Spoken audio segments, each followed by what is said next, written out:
Out సోర్సింగ్లో పని చేస్తే 13,500 ఇప్పుడు అమెజాన్లో నాకు గ్రైండర్ కావాలి, ఇంట్లో గ్రైండర్ లేదు. పైసలు చాలలేకపోయి అచ్చుడుపోవడం సర్వీస్ ఛార్జ్కే కాబట్టి రోజు బస్ ఛార్జ్కే. ఇక నీకేడ కొని గ్రైండర్ ఎట్లా ఏం చేయమంటావు? సోషల్ సర్వీస్ చేస్తున్నా నేను. మరి ఈ రోజుల్లో మంచి రోజులు అత్తేవో రావో తెలుస్తలేదు. అవుట్ సోర్సింగ్ జీతానికి బతుకుడు కష్టం. నీకు గ్రైండర్ కొనియలేను, వేస్ట్. గ్రైండర్ కొనియలేవు, రేపు బిడ్డ పెళ్ళి ఎట్లా చేస్తావు? అదే ఏం చేస్తానే అర్థం తెలియదు, చూపిస్తలేదు. గ్రైండర్ కొనేయడానికి డబ్బులు సాడతలేవంటే రేపు బిడ్డ పెళ్ళి ఎట్లా చేస్తావు? ఈ 7,000 నుండి జాబ్ చేసుకుంటా అందులో వచ్చేది లేదు, పోయేది లేదు. ఏం చేయమంటావు మరి? బతుకుండా వస్తాం. నెక్స్ట్ మంత్ కార్పొరేషన్ చేస్తారు, అప్పుడు కొనిస్తావు మరి గ్రైండర్. చేసిన కార్పొరేషన్ తీసేస్తారు, ఇక పొల్లు పొల్లు ఇక్కడ ఇక కాలువ వారినట్టు వస్తాయి ఇక పైసలు. ఇక ఆయనతోనైనా అప్పుడు కొనిస్తావు మరి. మనీ అవుతారు చేసేటట్టున్నారా? దానివల్ల ఎవరికి లాభాలు ఉన్నాయో ఏ సప్పు లేదుగా. పక్కన ఉన్న ఏపీఓడి చేసిండు, యూపీఓడి చేసిండు అని చెప్పుకుంటారు తప్ప మనం చేద్దామనేది లేదు.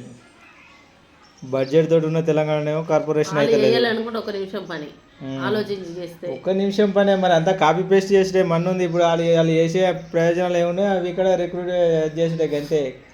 వీళ్ళు కొత్త కనిపెట్టి కమిటీ చేసి తీర్చేది ఏం లేదు, ఆల్రెడీ రెడీగా నడుస్తుంది.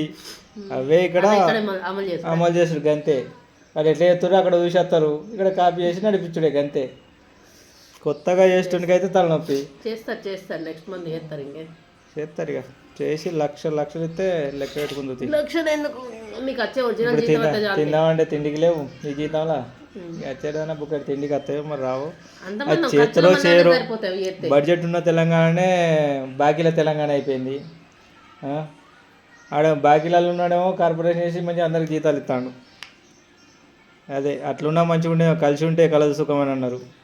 ఇప్పుడు విడదీసి నాశనం చేస్తారు అంతే. మరి ఇది ఎవరి బాగు కోసం ఏం కథ? కామన్ మ్యాన్ బతకడానికి అయితే కాదు విడదీసింది. అంత వ్యవస్థ అంతా పొలిటికల్ పవర్. ఎవరు విన్ అయితే వారే కింగులు. అవుట్ సోర్సింగ్ వల్ల బాధలు తీరయి ఎన్ని ఇళ్ళైనా గిట్నే తెచ్చేటట్టుంది. ఇంట్లోనేమో పిల్లలు టార్చరు. ఇది ఎట్లా అది ఎట్లా, అప్పులు ఎట్లా కట్టాలి, ఈ అప్పులు ఎట్లా కట్టాలని ఇంటికి వచ్చుడు టెన్షన్ ఉన్నది. మరి 13,500కు ఏమైనా ఉన్నాయా వస్తువులు ఇంట్లో? అరకొరగా నడుస్తుందా లేకపోతే వచ్చే జీతం అరకొరగానే ఉంటుంది మరి? అదే అందుకే కదా బాధ. ఇలా ఉంటుంది అన్నలు. చూడండి, అడ్డంగా వచ్చే 10 రూపాయల కోసం ఆశపడకుర్రి. తొందరగా కార్పొరేషన్ చేసి ఏ ఒక్క రూపాయి కూడా పెంచి ఏ ఒక్క రూపాయి పెంచుడు అవసరం లేదు. వచ్చే ఒరిజినల్ జీతం ఇస్తే చాలు. గవర్నమెంట్లో లాస్లు ఉందని అది ఉందని ఇది ఉందని చెప్పే బదులు ఎట్లాగో నువ్వు ఏజెన్సీకి ఇస్తాను, ఎంత ఇస్తాను, 20,000 ఇస్తానవా లేకపోతే 22,000 ఇస్తానవా 30,000 ఇస్తానవా ఉద్యోగిని బట్టి, అది డైరెక్ట్ వచ్చేలా చూడు. జిఎస్టీ బిఎస్టీ ఏది లేకుండా సరిపోతుంది. అంతే మించి అడిగేది ఏం లేదు.